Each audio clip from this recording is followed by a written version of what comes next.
Exercise number 1.2 का question number 2 बेटा, simplify the following. In questions को आपने सिंप्लीफाई करना है, सिंपलेस्ट फॉर्म में लिखना है। तो जब भी हम क्वेश्चन को सिंप्लीफाई करेंगे तो सबसे पहले हम अपने नंबर्स को प्राइम फैक्टर्स की शक्ल में लिखेंगे।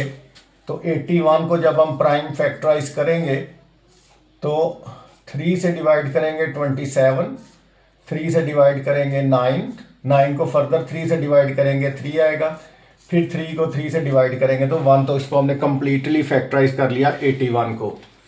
तो 81 की जगह हम लिख सकते हैं 3 रेज़ टू पावर 4, क्योंकि 3 4 दफ़ा आया है, ओवर 16 है। इसको भी आप फैक्टराइज करें, 2 से डिवाइड करेंगे तो 8 आएगा, 2 से डिवाइड करेंगे 4 आएगा, 2 से डिवाइड करेंगे 2 आएगा, और फिर 2 से डिवाइड करेंगे 1 आएगा। तो यहाँ पे जो 16 के फैक्टर्स हैं वो 2 आया 4 टाइम्स, तो इसको हम लिख सकते हैं 2 रेज़ टू पावर 4, और ऊपर होल की पावर है -3/4। अब लॉज ऑफ एक्सपोनेंट्स की मदद से बेटा, अगर हम किसी भी डिनोमिनेटर को न्यूमरेटर या न्यूमरेटर को डिनोमिनेटर में कन्वर्ट करते हैं तो पावर का साइन चेंज हो जाएगा।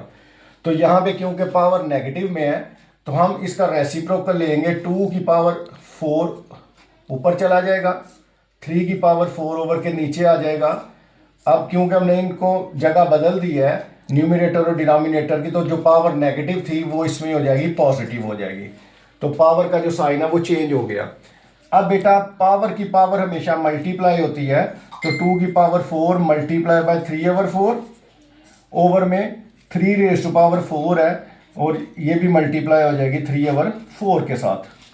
4 4 से कैंसिल हो जाएगा, ऊपर आपके पास आएगा 2 रेज़ टू पावर 3, इधर 4 4 से कैंसिल हो जाएगा 3 raise to power 3। 2 raise to power 3 का मतलब है कि 2 जो है वो 3 टाइम्स मल्टीप्लाई हो रहा है, 2 multiply by 2 multiply by 2, 2 2s are 4, 4 2s are 8 over 3 raise to power 3 का मतलब है कि 3 जो है वो 3 टाइम्स मल्टीप्लाई हो रहा है, 3 3s are 9, 9 3s are 27। आपका फाइनल आंसर आ जाएगा। इसका जो सेकंड पार्ट है, सेकंड पार्ट में 3/4 की पावर -2 है, तो अगर हम इसको 4/3 लिखेंगे तो जो एक्सपोनेंट का साइन है वो चेंज हो जाएगा, रिवर्स हो जाएगा, -2 से +2 हो जाएगा। डिवाइडेड बाय 4 की पावर 3 है ओवर 9 की पावर भी 3 है, मल्टीप्लाई बाय 16 को लिख सकते हैं 4 का स्क्वायर, और 27 को लिख सकते हैं 3 का क्यूब, क्योंकि 3 को अगर 3 दफ़ा मल्टीप्लाई करेंगे तो 27 आएगा। उसके बाद 4 की पावर 2 है, ओवर में 3 की पावर 2 हो जाएगी, क्योंकि ये होल स्क्वायर था तो 4 की पावर 2 अलहदा कर लेते हैं, 3 की पावर 2 अलहदा कर लेते हैं। इस डिवाइड को करते हैं मल्टीप्लाई, 9 की पावर 3 ऊपर चला जाएगा और 4 की पावर 3 ओवर के नीचे आ जाएगा। जब डिवाइड को मल्टीप्लाई करते हैं तो अगले फ्रैक्शन का आपने रेसिप्रोकल लेना होता है, न्यूमरेटर को डिनोमिनेटर और डिनोमिनेटर को न्यूमरेटर की जगह लिखते हैं। आगे आ जाएगा जी 4 की पावर 2 है और 3 की पावर 3 है। अब यहाँ पे 4 स्क्वायर ओवर 3 की पावर 2 मल्टीप्लाई बाय, इस 9 को लिख सकते हैं 3 का स्क्वायर, और ऊपर पावर है 3, ओवर में 4 की पावर आ जाएगी 3 मल्टीप्लाई बाय 4 की पावर 2 ओवर 3 की पावर 3, 4 की पावर 2, 3 की पावर 2 मल्टीप्लाई बाय 3 की पावर की पावर हमेशा मल्टीप्लाई होगी, तो 2 3 हो जाएगा 6, 4 की पावर 3 मल्टीप्लाई बाय 4 की पावर 2 ओवर 3 की पावर 3।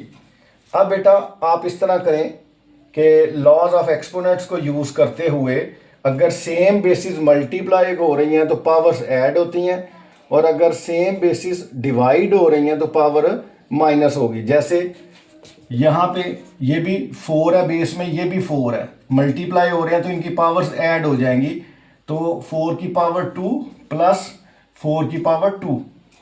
अब ये जो नीचे 4 डिवाइड हो रहा है तो ये जब इसकी पावर +3 ऊपर आएगी तो यहाँ पे आके हो जाएगी -3 मल्टीप्लाई बाय, अब 3 की पावर 6 ये ऊपर है, ये 3 की पावर +2 है, जब ऊपर आएगी तो ये हो जाएगी -2, और इसी तरह 3 की पावर 3 ये भी जब ऊपर आएगी तो 3 की पावर -3 हो जाएगी। 4 की पावर 2 + 2 4, 4 में से 3 माइनस करेंगे बाकी बचेगा 1। इसी तरह 6 में से आप 2 माइनस करेंगे 4, 4 में से 3 माइनस करेंगे 1, तो आपके पास फाइनल आंसर आ जाएगा 4 3 12। थर्ड पार्ट में आपके पास 0.027 है, तो इसका जब पॉइंट रिमूव करेंगे तो आपको पता है डेसिमल की जगह हमने 1 लगाना है और आगे जितने डिजिट्स हैं उतने आपने ज़ीरोस प्लेस करने हैं। तो इसका डेसिमल हमने हटा दिया और ऊपर पावर है -1/3। अब बेटा हमने पिछले क्वेश्चंस में भी किया है कि अगर हम इसका रेसिप्रोकल ले लेंगे तो ऊपर जो पावर नेगेटिव है वो पॉजिटिव हो जाएगी, तो ये 1000/27 हो जाएगा और ऊपर इसके पावर आ जाएगी +1/3। अब आपको पता है 1000 में क्योंकि 3 0 हैं तो इसको लिख सकते हैं 10⁻3, और इसी तरह 27 को लिखेंगे 3⁻3, और होल की पावर जो है वो आपके पास आ जाएगी 1/3। पावर की पावर हमेशा मल्टीप्लाई होती है, तो 10⁻3 मल्टीप्लाई बाय 1/3 ओवर में 3⁻3 मल्टीप्लाई बाय 1/3। तो आपके पास ये 3 से कट जाएगा तो 10 आ जाएगा, ओवर में ये 3 से कटेगा तो आपके पास 3 आ जाएगा। अगर हम इसको डेसिमल में या कंपाउंड फ्रैक्शन में लिखना चाहें, क्योंकि ये इम्प्रॉपर फ्रैक्शन है, इम्प्रॉपर फ्रैक्शन में न्यूमरेटर जो है वो डिनोमिनेटर से बड़ा होता है, तो फिर आप इसको डिवाइड कर लें। 10 को 3 से डिवाइड करेंगे, 3 आपके पास आ जाएगा 9, यहाँ से 1 आएगा, तो इसको हम इस तरह लिखेंगे आंसर को 3 होल 1/3 भी लिख सकते हैं। उसके बाद फोर्थ पार्ट में अगर आप देखें तो ये हमें रेडिकल फॉर्म में दिया हुआ है x⁻14, y⁻21, z⁻35, ओवर में आ गया y⁻14 और z⁻7। अब जब इसको एक्सपोनेंशियल फॉर्म में लिखेंगे, रेडिकल फॉर्म से एक्सपोनेंशियल फॉर्म में लिखेंगे, तो यहाँ पे आ जाएगा 1/7, इंडेक्स इधर आ जाएगा आपके पास। अब x⁻14, y⁻21, ये y⁻14 है, जब इसको ऊपर लेके जाएंगे तो ये +14 से ऊपर जाकर हो जाएगा -14। इसी तरह z⁻35, ये +7 है, ऊपर जाकर हो जाएगा -7, और होल की पावर आ जाएगी 1/7। अब आपके पास x⁻14, y⁻21 में से 14 माइनस करेंगे तो 7, इसी तरह z⁻35 -7 करेंगे 28 आ जाएगा, और होल की पावर है 1/7।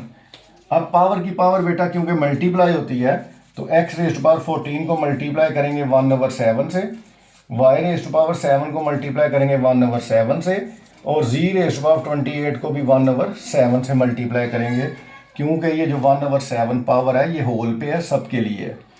अब आपके पास 7 1 7, 7 2 14, तो x की पावर आ जाएगी 2, ये 7 7 कैंसिल हो जाएगा, y आ जाएगा, 7 1 7, 7 4 28, तो z⁻ आ जाएगी 4 आपका फाइनल आंसर।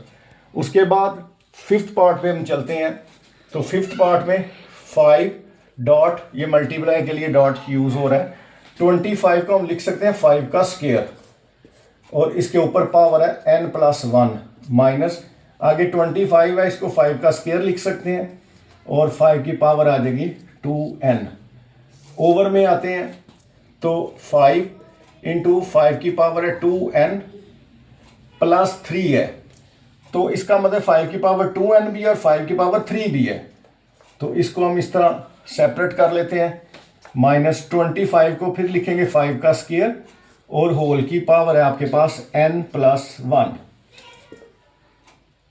5 × पावर की पावर मल्टीप्लाई होगी तो इधर आ जाएगा 5 की पावर 2n+2, इसी तरह -5 की पावर 2 और साथ आ जाएगा 5 की पावर 2n, ओवर में आ जाएंगे तो 5 की पावर आ जाएगा 4, क्योंकि 5 की पावर 1 ये है, 5 की पावर 3 ये, ऐड होके 5 की पावर 4 आ जाएगा, साथ आएगा 5 की पावर 2n -5 की पावर 2n +5 की पावर आ जाएगा 2। ये पावर की पावर मल्टीप्लाई होगी तो 2 को n से मल्टीप्लाई करेंगे 2n हो जाएगा, 2 को 1 से मल्टीप्लाई करेंगे तो 2 1 2 हो जाएगा। उसके बाद आपके पास 5 × 5 की पावर 2n डॉट ये 5 जो है इसकी पावर 2n भी है और प्लस 2 भी है, तो इन दोनों को ज़रा सेपरेट कर लेते हैं। 5 की पावर 2n अलहदा कर लेते हैं, 5 की पावर 2 अलहदा कर लेते हैं। माइनस 5 की पावर 2, 5 की पावर आ जाएगी 2n ओवर में 5 की पावर 4, 5 की पावर 2n माइनस 5 की पावर 2n प्लस 2। अब अगर आप ऊपर ये जो 5 की पावर 2n है इसको भी हम अलहदा लिख लेते हैं, 5 की पावर 2 को अलहदा कर लेते हैं। 5 की पावर 2n अलहदा कर लिया, 5 की पावर 2 को अलहदा लिख लिया। अब आपके पास ऊपर जो एक्सप्रेशन है वहाँ पे 5 की पावर 2n कॉमन निकल सकता है, तो 5 की पावर 2n कॉमन ले लेते हैं। बाकी आपके पास बचेगा 5 की पावर 2 ये है, 1 ये है, तो ये हो जाएगा 5 की पावर 3 माइनस यहाँ से 5 की पावर 2n जब कॉमन चला जाएगा तो सिर्फ बचेगा 5 की पावर 2 ओवर में यहाँ पे भी 5 की पावर 2n है, यहाँ पे भी 5 की पावर 2n है, तो इसको कॉमन ले लेते हैं। 5 की पावर 2n को कॉमन ले लेते हैं, बाकी बचेगा आपके पास 5 की पावर 4 माइनस 5 की पावर 2। 5 की पावर 2n 5 की पावर 2n से कैंसिल हो जाएगी। 5 की पावर 3 जो है ये आपको पता है, 5 की पावर 3 जो है ये 125 है। 5 की पावर 3 का मतलब है 5 को 3 दफ़ा मल्टीप्लाई करेंगे, 5 मल्टीप्लाई बाई 5 मल्टीप्लाई बाई 5, 5 5 ज़ा 25, 25 5 ज़ा 620। 5 की पावर 3 जो है वो आपके पास आ जाएगा 125, क्योंकि 5 को 3 टाइम मल्टीप्लाई करेंगे। 5 5 ज़ा 25, 25 5 ज़ा 125 माइनस 5 का स्केयर जो है वो 25 होता है, 5 5 ज़ा 25 ओवर 5 की पावर 4 जो है ये 625 होता है अगर 5 को 4 टाइम मल्टीप्लाई करेंगे, माइनस 5 का स्केयर 25 है। 125 में से 25 माइनस करेंगे तो 100 आ जाएगा, ओवर 625 में से माइनस करेंगे तो 600, 2 जीरो से कट के, तो आपके पास जो फाइनल आंसर आ जाएगा वो आ जाएगा 1/6।